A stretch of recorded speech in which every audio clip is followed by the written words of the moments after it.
Good morning to all my friends and family, and welcome to this episode of Jim's 5am Club.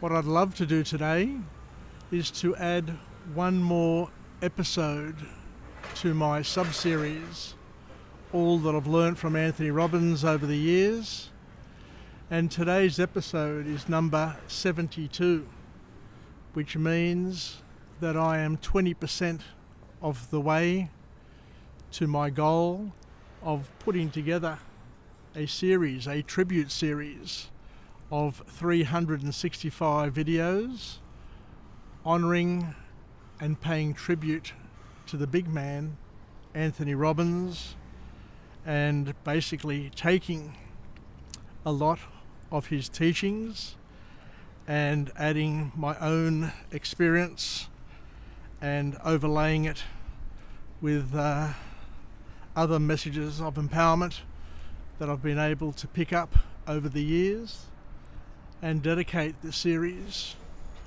to all of those who want to grow, develop and become better versions of themselves. Because as we know, and as Anthony Robbins has said time and time again, the art of learning is simply taking the unknown and attaching it to the known. So taking what you already know and adding new things to it, and by doing that you're expanding, you're growing, and you're becoming more and more capable by building patterns, by accumulating patterns and using these patterns to hopefully make sense of this ever-changing, ever-challenging world that we're living. One of the great things about Anthony Robbins is that he gets to hang out with some pretty successful people. He's a magnet for success, and he is a magnet for people who are high achievers. And one of the great things that I've learnt over the years, given that I've read his first two books, Awaken the Giant Within and Unlimited Power, I've listened to his tape series, Power Talk 1 and Power Talk 2, and I've been to a couple of his seminars in the 90s, back in the mid-90s, 94, 95. I remember going to his series there, to his UPW, and I also was fortunate this year in 2023 to go to his last official series, or that's what it looks like it's going to be. That was here in Australia, the last Australian hosted UPW, where Anthony Robbins performs and delivers it live to a massive audience. And the massive audience this year round was 9,000 people or thereabouts, from I think 70 or 69 countries is what I heard at the seminar. And one of the highlights for me and for most of the guests was the guest speakers that he had appearing. And you learn a lot when you hear other people sharing their experiences, and it's called OPE, Other People's Experiences, because Anthony Robbins reminds us that you can live life as a loner, you can go out and just use your own life and learn through your own trials and error and tribulations, or what you can do is you can take OPE, other people's experiences, and use other people's experiences to learn, grow and develop. And what Anthony Robbins has done over the years, through his books, through his tape series and through his seminars, is that he's been able to take the messages of people who are leaders in their field and to contemporize them, to use them, to be able to deliver stories of success and to help others visualize the roadmaps that they have and to add those to their experiences, because in life you can gain your own experiences, but you can also gain from other people's experiences. And by using other people's experiences, by reading books and by doing other things like that, what you're doing is you're adding years of experience to your own lifetime, years of success and years of failure.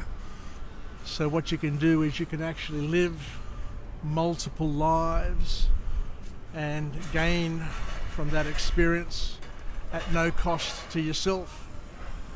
Because at the end of the day, to listen to a podcast, to read a book, costs you nothing really, especially these days with the internet and with all the vlogs and podcasts and material available online. You can basically, tap into OPE at the press of a button, cost you nothing, and you can be in a different place, a different time, a different phase of your life, and be able to leverage all of that wonderful experience and to incorporate it into your life. So at this year's UPW, one of the guest speakers was a person named Jamie Kern Lima. She's an author of a book named Believe It, and she's the founder of a cosmetics company called It Cosmetics, which she was able to build from scratch from an idea that she had, where she wanted to be able to develop, market and sell cosmetics, real cosmetics, to real people using real models and real imagery. But what she found was there was a few hurdles that she needed to get over, under and through, because the cosmetics industry was built on imagery that was false and fake, using the most beautiful models in the world to sell products.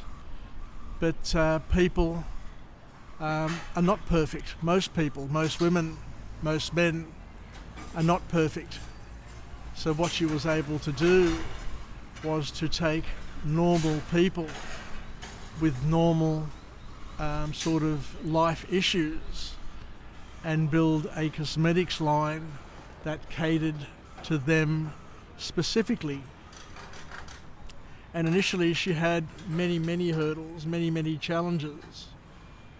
And in her books and in her talks, and specifically in the video that was presented at UPW, she goes through all of those challenges and all of those problems and becomes a beacon of hope to every person, where she says that if I can do it, anybody can do it. And Jamie Kern Lima is an example of a self-made woman billionaire who sold her company, It Cosmetics, to L'Oreal for $1.2 billion US, and then went on to be the CEO or the chairman, one of the two, but the leader, the key executive in L'Oreal, a company like many other companies who basically told her early in her career, early in her life, that there was no space for her products, there was no market for her products, and she was basically wasting her time approaching them and trying to sell through them. Because Jamie Kern Lima started life, as she says, as a waitress at Denny's, and her life was always characterized, like most people's lives, with self-doubt. You know, can't do this, I can't do that. And she couldn't see a way out, but knew that the most important thing for her in her life was that she needed to find a way to serve. And she was a person who always sat in the back row and realised at an early stage that she needed to back herself and not to spend her life worrying about her past mistakes, but to make decisions, to believe, and to come to the knowledge. And this is quite profound as well, because she said to the audience, and it was quite profound, this actual statement, where she says that self-doubt, a person's self-doubt, kills more dreams than anything else. So what she's saying here is that we are the saboteurs of our dreams. We sabotage not only our dreams, but the dreams and the lives of all of those that we touch. If through our touching it leads to negativity and it leads them to self-doubt. So she says that we all have two key choices in life. We can help embolden ourselves, we can help embolden others, or we can help destroy others through creating an aura of fear, uncertainty, and self-doubt. So the call to action for each person in the audience, and the call to action for each person watching this vlog here from Jamie Kern Lima, is that we need to be less self-doubtful. We need to look at the fears, the uncertainties and doubts that we have, and to slay them and to conquer them, because as Jamie Kern Lima says, most of them are irrational. Most of them are not real. Most of them are just a figment of our imagination and our inflated, vivid imaginations. But she also says that the greatest sources of self-doubt can also generate the greatest dreams. And she goes on to say that you can't guarantee all your dreams will come true. But with self-doubt, you know, everything can be destroyed, is what she's trying to say. And in life, once again, this is another powerful moment, a powerful message that she says, that in life you can't guarantee to get all that you want, but what you need to do is you need to be everything that you are. So you need to maximize, you need to make the most of what you got, and to not sit back and be lost in the noise, but to stand out and to be bold and to move from being underestimated to being in a position where you're unstoppable, and to share not only your story in life, but to be a person who's a storyteller, who talks about other people's stories, who brings other people's stories to life and makes them available to other people to be able to use and to leverage and to gain from. So it's important in life to be realistic. And as we mentioned before, the author and the speaker in this conference talked about using real models and real people and real situations rather than fake models and fake situations.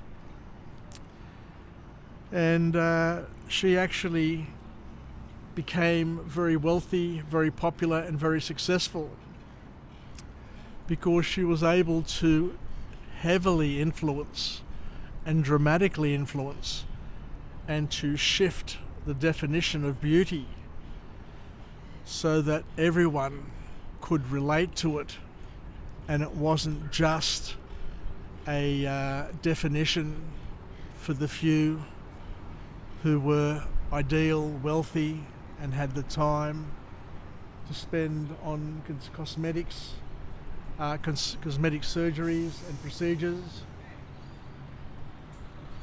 And she also makes another point, which I hadn't quite considered, but she said here that letting go of a dream is just as important as making the decision to go for it.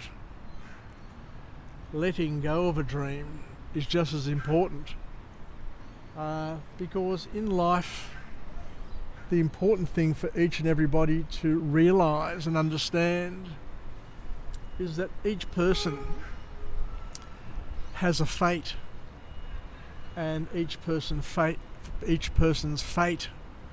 is different, and God's will for each person is different, and each person has a different calling or callings, and each person is going to live a completely different life.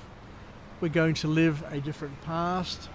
We're going to live a different present. I am here, you are somewhere else, and we're all going to live a different future. So knowing that, we also need to understand that the dreams that we have, the actions that we take, the person that we express needs to be authentic, and it needs to be in alignment to God's will and our calling. And we need to do the things that are authentic and that are God-pleasing and that leverage our skills, our strengths, and the gifts that God has made available to each and every one of us. You know, we can't all become the CEO of Optus, but certain people have the capability, have the skills, have the runs on the board. And we need to understand that letting go of some of our dreams is just as important as slamming our toe on the accelerator and pressing the metal to the floor. So a powerful message from this author, and we need to make sure that in our lives all that we do is sustainable and aligned and possible, and to make sure that we understand that what we're doing is we're doing the things that our fate wants us to achieve. God doesn't necessarily want us to do all the things that we dream about, because each of us are part of a certain plan. Each of us have a job to do. Each of us are here to serve God in specific ways. And one of the tricks, one of the challenges that we all face is we need to try and identify what our calling is. And the author here tells us that your gut is more powerful than anyone's advice. Anybody can advise you in terms of what your calling is, but most certainly your gut can give you a good indication of what that calling could be. So we asked to trust our gut is a message, a key message that comes from this author.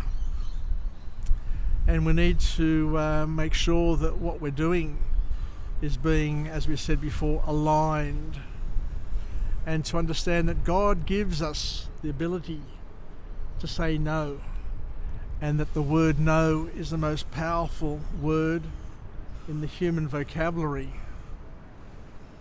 And that God gives us no's all the time in our lives. And the reason why God's no's are important is because God gives you the knowing. So God's delays are not God's denials. And what we're saying here is we don't just give up our dreams altogether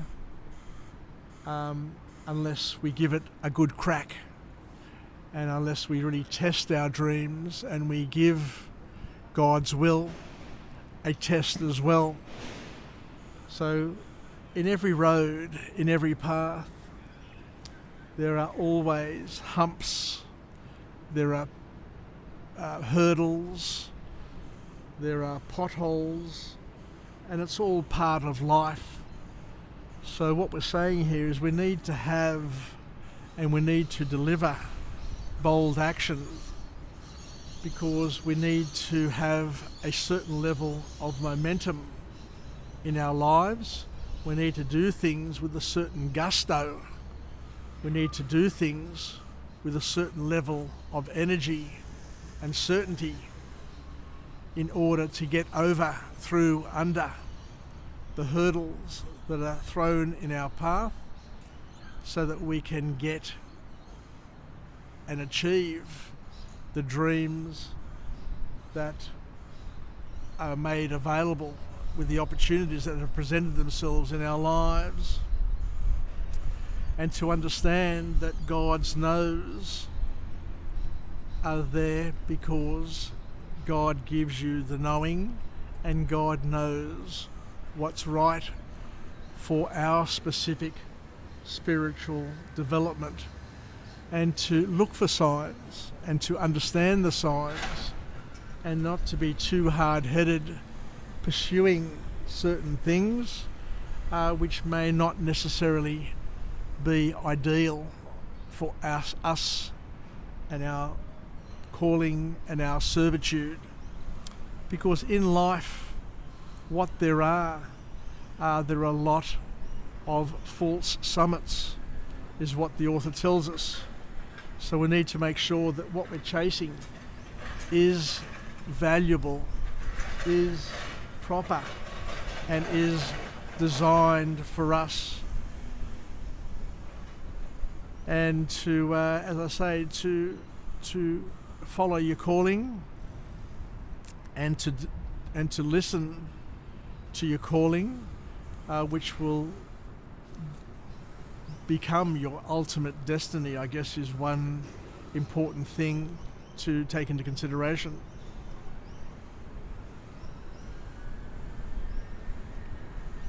And the author here reminds us that our no, our ability to say no, is the biggest and most important no. Because what happens is when we start to say no, or when we start to have self-doubt, there are two types of no. there is a powerful no that we say, which sets a standard and which puts us on the path of creativity and purpose. But there are also no's that come from self-doubt, from other people who don't believe in us, don't trust in us.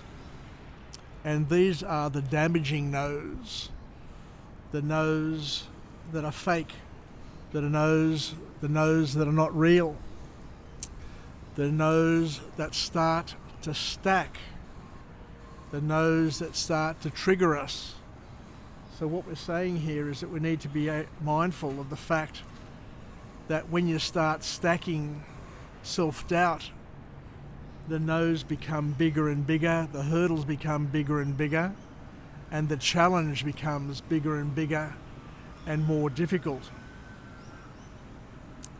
And what we don't want to do, and this is another profound statement that this author tells us, is we start to hide when we're in plain sight of everybody. Have you ever felt the sensation that whilst you're in a room, whilst you're surrounded by people, you want to hide in plain sight of everybody? This is something that is very, very real.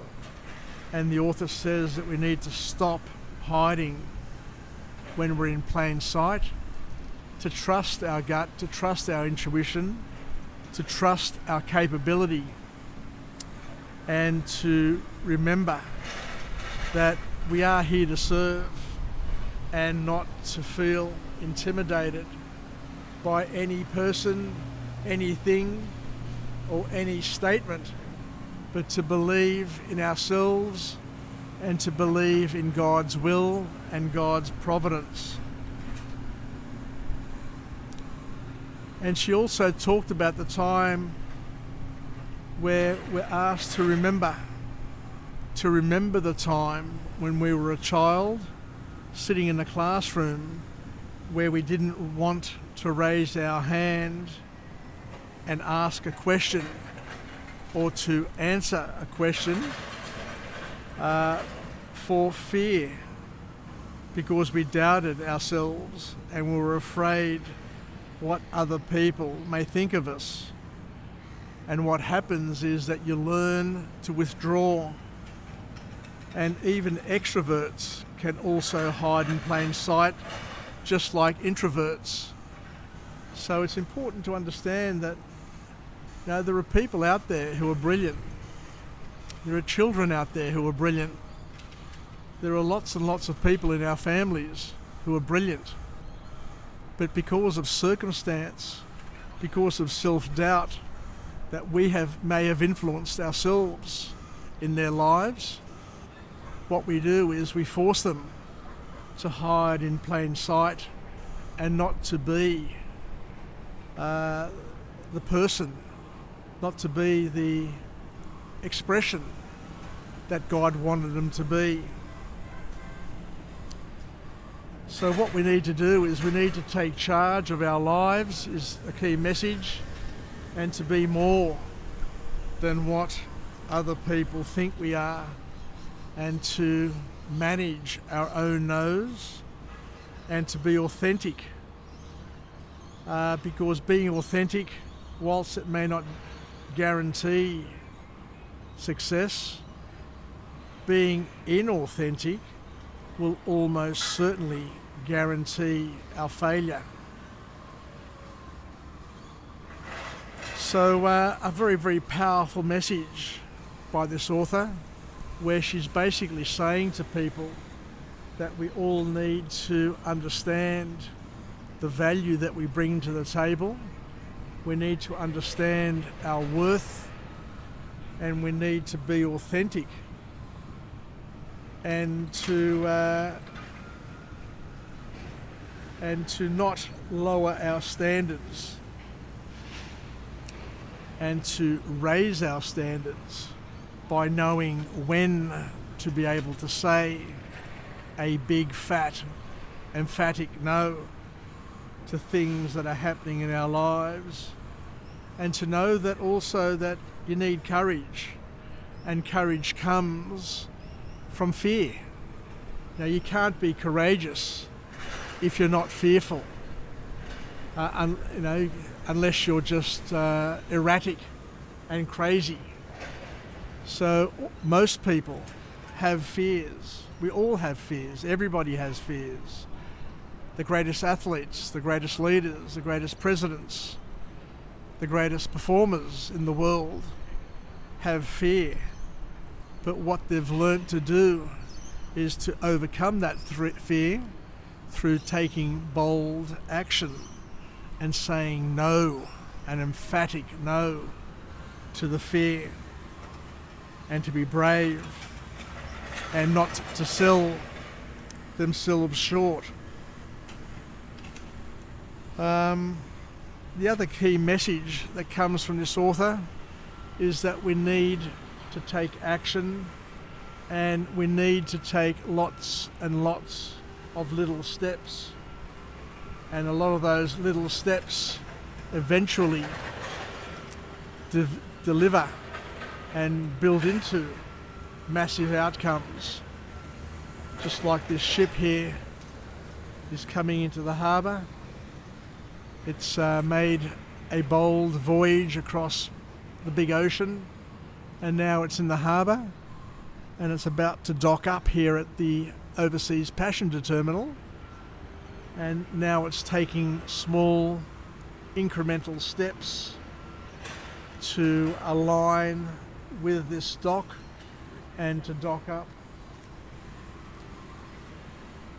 So I think I'll leave it there. So thank you very much for joining me on this episode of Jim's 5am Club, where I've added one more video to this program, to this sub-series of 365 videos that I'm planning to do to celebrate all of the teachings of the big man Anthony Robbins, and to hopefully have one video a day so that people can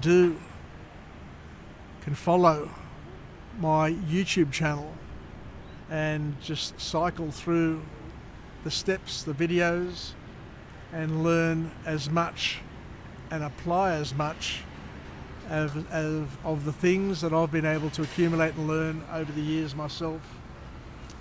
Wishing you all the best, and hopefully one day we too can board one of these ocean liners, one of these beautiful ships, and go for a ride and spend some time contemplating and thinking about the beautiful life that we've lived and the wonderful moments that we've had.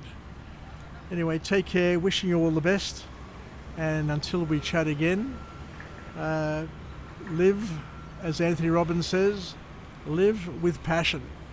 Take care, yassas, and bye for now.